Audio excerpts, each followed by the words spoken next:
Ohayo gozaimasu! Ang Japanese vlogger na si Iwa, hindi man dugong Pinoy, 100% pusong Pinoy naman daw. Ang pagmamahal nga raw niya sa Pilipinas umabot hanggang sa pagpapatuli.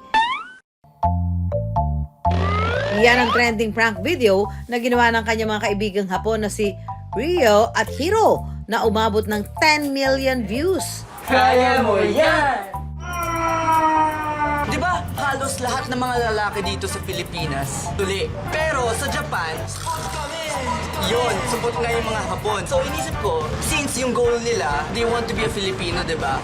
And kahit Japanese na pusong Pinoy, for me, pag hindi sila tuli, hindi yun Filipino. So today, papatuli natin yung isang friend ko si Iwa. Dito kasi sa Pilipinas, bata pa lang, Operation Tuli na. Kaya naman si Iwa, pumasa. Masakit pa po? Siyempre takot ako. Then, ayaw ko solo. So, I bring to Rio. Sa surgery. Yes.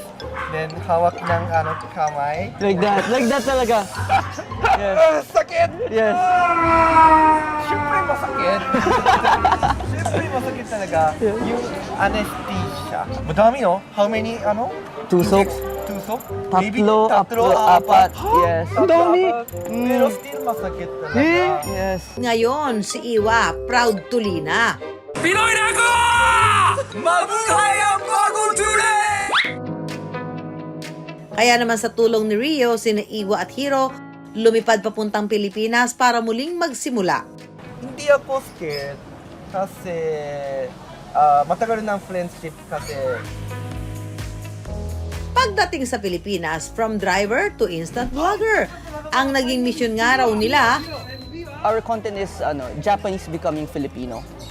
Of course, them to be a Filipino, parang, of course, from zero talaga. So they have to explore words, food, everything. Ako sobrang mahirap Tagalog. So when I came to in the Philippines 2022 February, that is my first time. So my skill of language, English baba, sobrang baba, and then also Tagalog zero. That's that. ang kanilang araw natutuhan kung sa Japan, chopsticks ang pangunahing kubyerto sa pagkain. Dito naman sa Pilipinas, kamayan is in. ito, libre ba to? Yes! Oh! Maji? Mas masarap libre. Here in the Philippines, use kamay. Kamay. Oh, Yeah. kamay. Pero, don't forget hugas. Hugas. Kain tayo? Okay, kain na. po. Itadakimasu! Itadakimasu! Wow.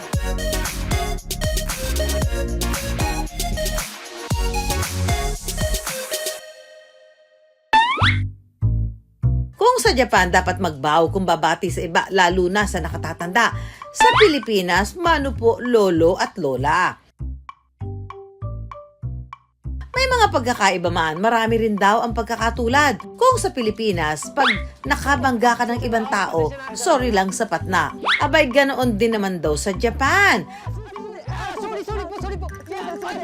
At ang paboritong pagkakapareho raw ng magbabarkada kagaya nila, mahilig din tayo mga Pinoy kumanta. Kaya naman ang Japanese trio, bumuo dito sa Pilipinas ng sarili nilang banda. Si Iwa bilang drummer, si Hiro naman sa guitar at si Rio ang kanilang lead vocalist. Pero ang mas nakamamangha, ang unang single ng Japanese trio, purong Tagalog. Akalain mo? Nag-iisa sa aking kwarto, hinintay yung tawag. Ngunit bakit ganon, di mo pinapansin? We just released our first single, Cocoa. Most of the comments, they like it. We already have like 200,000 views on YouTube. And then the comment section is like, wow, Tagalog pero parang anime. Like that. Sana ay makita mo rin ang aking tunay na nararamdaman. Dahil sa sipag at dedikasyon ng kanilang grupo, ang Sky Garden nagkaroon ng pagkakataon na mag-record ng kanta kasama ang kapuso actress na si Jillian Ward. Naisip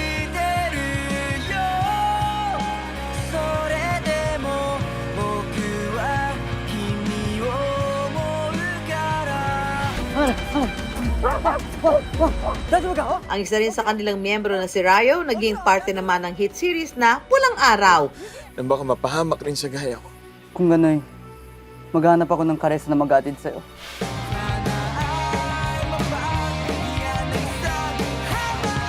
Ika nga nila, ang pagka-Pilipino minsan wala sa dugo, kung hindi nasa puso.